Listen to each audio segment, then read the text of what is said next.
طیارے کو تو جو نقصان پہنچا کمپنی کو بھی نقصان پہنچا ہے۔ ایران کے خلاف جنگ میں امریکی F-35 جنگی طیارے کی ایمرجنسی لینڈنگ کے بعد لاک ہیڈ مارٹن کے شیئرز میں نمایاں کمی آئی ہے۔ اسٹاکس تقریباً 3 سے 4% گر گئے ہیں۔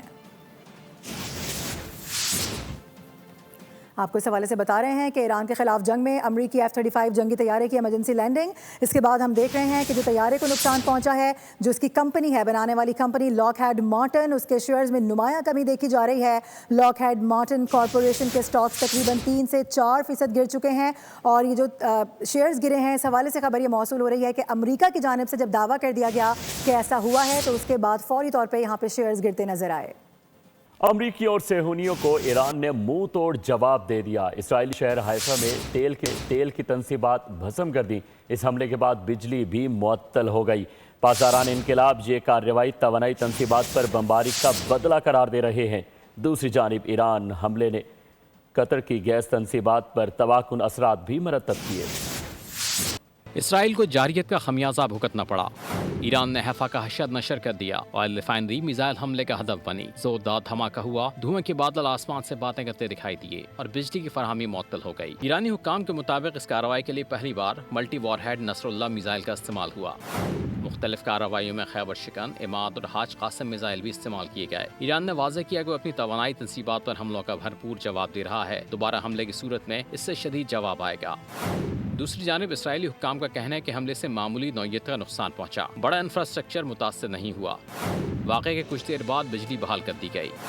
گزشتہ روز ایرانی حملے سے متاثر ہونے والی قطری گیس فیلڈ کی حالت خستہ بتائی جاتی ہے۔ قطری حکام کے مطابق آتش زدگی سے لفان گیس فیلڈ کو نمایاں نقصان ہوا۔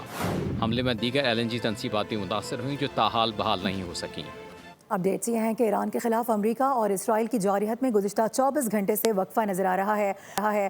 28 فروری سے جاری جارحیت میں اب تک ایران میں 3000 سے زیادہ شہادتیں ہو چکی ہیں۔ ادھر لبنان میں بھی شہادتیں 1000 سے زائد ہو گئی ہیں۔ جنگ کے 21ویں روز تک کی تفصیلات اس رپورٹ میں دیکھیے۔ اعصاب شکن جنگ میں ستانے کا وقفہ یا طوفان سے پہلے کی خاموشی، ایران پر 28 فروری سے جاری امریکی اور اسرائیلی جارحیت میں وقفہ آیا ہے۔ اسرائیل کے پارس گیس فیلڈ پر حملے اور امریکی F-35 کے نقصان کے بعد ایران پر کوئی نیا حملہ رپورٹ نہیں ہوا۔ اسرائیلی فوج نے حملوں کا اعلان تو کیا ہے مگر اس کی کوئی تصدیق نہیں ہو سکی۔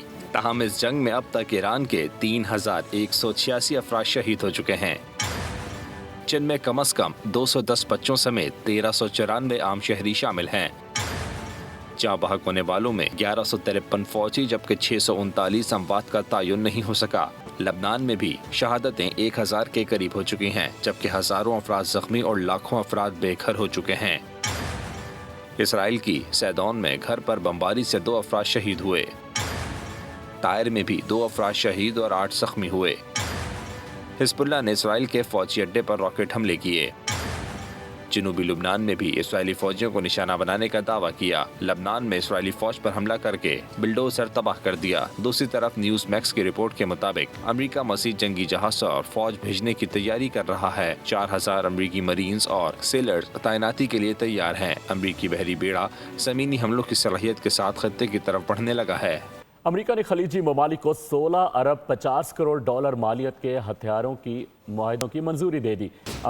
امریکی محکمہ خارجہ نے متحدہ عرب امارات، کویت، اردن کو ہتھیار فروخت کرنے کا اعلان کر دیا۔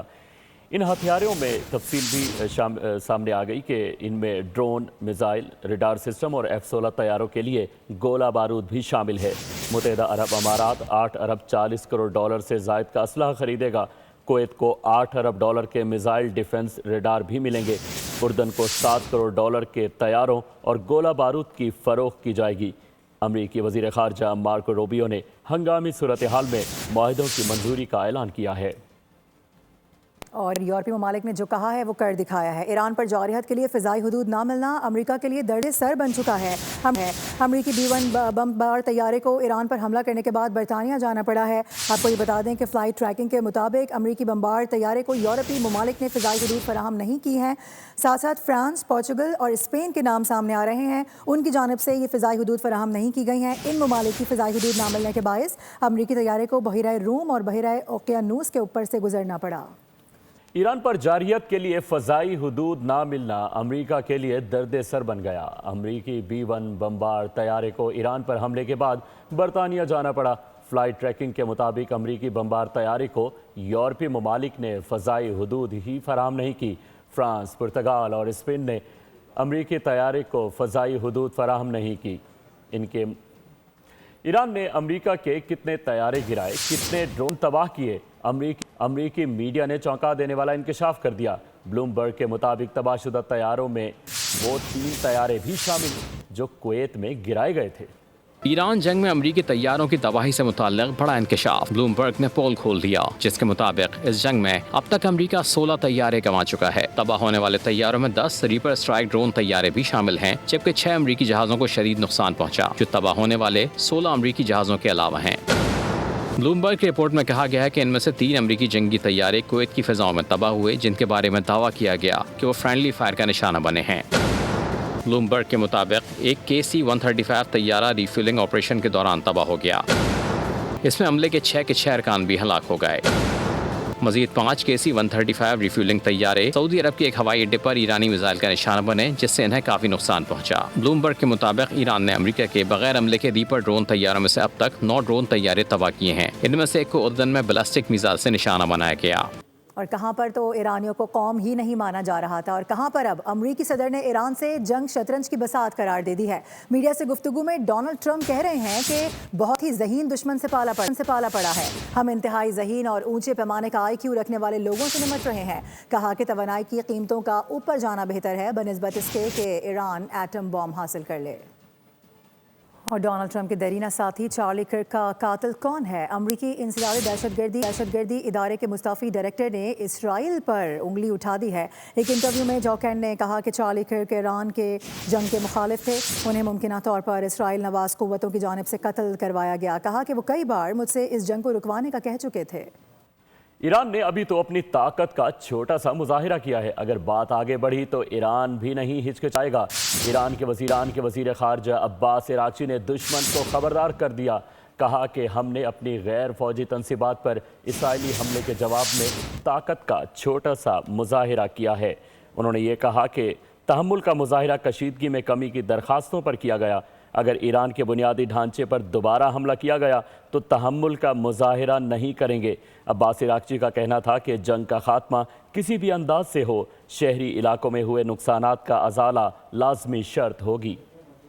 और अब आपको ये बताएं कि वज़ीर-ए-आज़म की जानिब से उर्दन के शाह अब्दुल्ला दोम से टेलीफोनिक राबता किया गया है। शहबाज शरीफ ने शाह अब्दुल्ला दोम, शाही ख़ानदान और उर्दन के ब्रदर आवाम को ईद की मुबारकबाद दी है।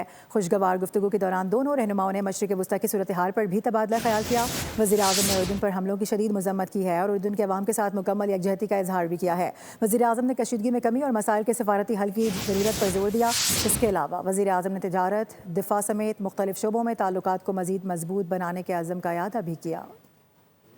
ईरान के खिलाफ जंग ट्रंप की सियासी ताकत को कमज़ोर कर सकती है। द इकोनॉमिस्ट ने रिपोर्ट में बड़ा इंकशाफ कर दिया। लिखा कि ट्रंप की ईरान के खिलाफ जंग न सिर्फ आलमी सियासत में ख़तरा पैदा कर सकती है, बल्कि उनकी अपनी सदारत और सियासी ताकत पर भी संगीन असरात मरतब कर रही है। उन्होंने ये भी लिखा कि अपनी सदारत और सियासी ताकत पर उनके जो संगीन असरात मरतब कर सकती है। रिपोर्ट में ये बताया गया कि अगर जंग सिर्फ चंद हफ्तों में भी हो तब भी ट्रंप की सियासत मुतासिर होने का खदशा है। अगर ये जंग महीनों तक जारी रही तो उनकी सदारत शदीद दबाव में आ सकती है और सियासी सतह पर नाकामी का सामना भी करना पड़ सकता है। इसराइल ने अली लारेजानी को अमन दोस्ती की सज़ा दी है। ये कहना है आलमी एटमी तवानाई एजेंसी के साबिक सरबराह का। मोहम्मद अल बरादई ने कहा है कि ईरान की कौमी सलामती काउंसिल के सेक्रेटरी अली लारेजानी के साथ मेज़ पर बैठ कर भी मामला तय किए जा सकते थे। वो मुज़ाकरात के हामी थे, लेकिन इसराइल जंग चाहता था। शहादत से चंद रोज़ कबल अली लारेजानी का दौरा रूस भी इसी सिलसिले की कड़ी था। कराची वालों, नए कपड़ों के साथ अब मैचिंग की छतरियां भी बनवा लो, क्योंकि महकमा मौसमियात ने ईद पर भी बारिश की पेशगोई कर दी है। शहर में आज बारिश का इम्कान नहीं है। मौसम गर्म और खुश्क रहेगा। तफसीलात बताएंगी मरियम हसन। गुज़िश्ता 2 रोज़ से शहर काई समेत सिंध भर में मगरबी हवाओं के सिलसिले के सबब गरज चमक के साथ बारिश देखने में आई। इन 2 दिनों में सबसे ज़्यादा बारिश जो है वो कोरंगी में 55.6 मिलीमीटर जो है वो रिकॉर्ड की गई, जबकि सबसे कम बारिश सादी टाउन में देखने में आई। गुज़िश्ता रात भी कराची में शदीद गरज चमक हुई, अलबत्ता बारिश का तनासुब जो है वो ज़्यादा नहीं था।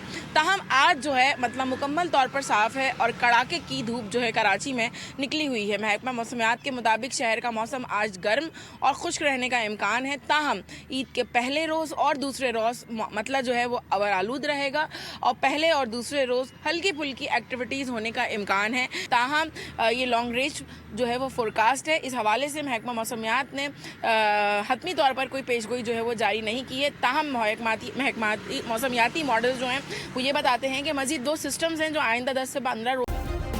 सब्सक्राइब करें और बेल दबाएं ताकि कोई खबर रह न जाए।